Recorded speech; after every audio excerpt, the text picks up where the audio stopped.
小朋友係咪經常都情緒化，唔順心就會發脾氣？家長係咪用咗好多辦法都解決唔到小朋友嘅行為問題呢？唔使擔心，今期我哋邀請咗司徒老師為大家介紹一種新嘅心理治療工具，就係沙盤遊戲。沙盤遊戲咧，佢係一位前輩叫做 Dora Karp 創立咗一個有一個沙盤嘅形狀嘅咁樣嘅部分，入邊會有沙啦，甚至你可以加水啦，咁同埋睇到後邊身後嘅呢一啲咁樣嘅沙具配合嘅，以一個咁樣嘅形式去做一個療癒同埋發展嘅。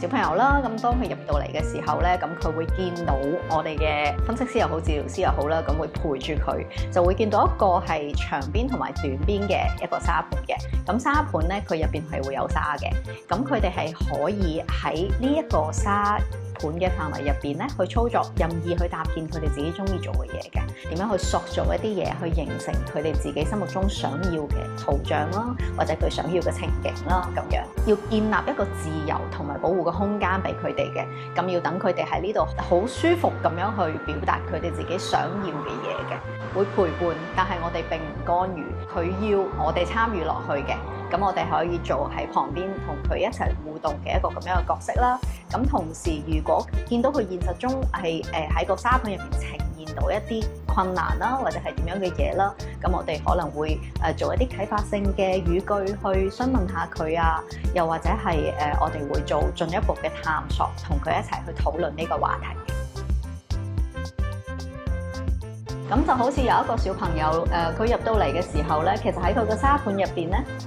佢擺咗一個咁樣嘅部分，其實喺佢嘅實際嘅家庭關係中咧，亦都係呈現咗咁樣嘅部分，就係佢嘅爸爸就好似一個潛咗水嘅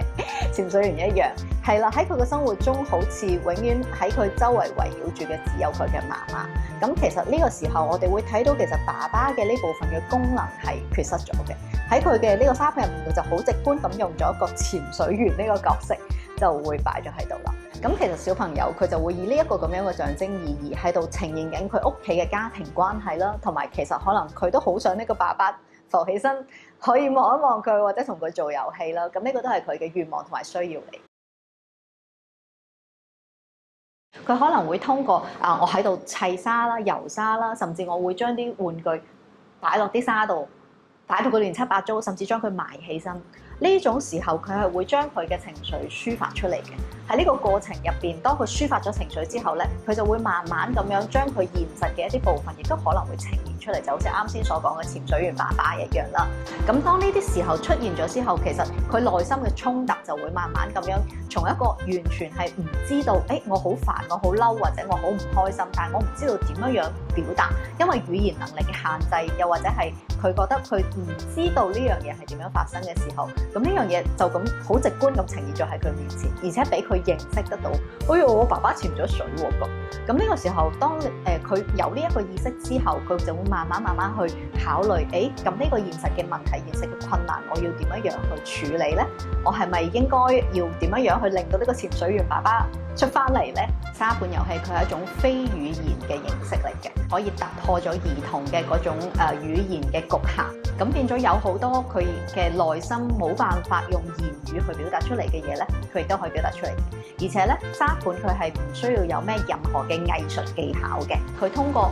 直觀咁去見到一個沙具，佢就去攞呢個沙具，又或者佢去堆砌一啲沙咧。咁其實佢就已經係可以好容易咁樣去抒發到自己想要講嘅嘢嘅。而且我哋沙盤遊戲咧，其實除咗治癒，仲有發展嘅功能嘅。過去嘅一啲創傷，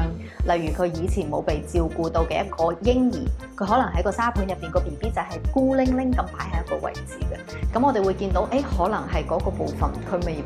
冇被關顧到，佢好孤零零喺嗰度。咁變咗會喚起翻佢舊時候嘅一啲記憶，而呢一啲記憶可能重新出嚟嘅時候，佢用一個新嘅年紀去睇翻呢樣嘢嘅時候，佢會去安撫下佢，佢會幫呢個 BB 去冚被啦，佢會幫呢個 BB 加翻一啲家具啦，加翻一啲床啦，加翻好多嘅玩具啦，咁令到佢係受到關顧嘅。咁仲有嘅就係佢對佢未來嘅發展啦。佢唔單止做一次嘅話，咁佢可能做幾次嘅話，你就會發現其實佢個過程係會一路變化嘅。咁呢個發展嘅過程，亦都係佢隨住而家所講嘅兒童成長嘅一個心理發展過程。其實呢一個係慢慢令到佢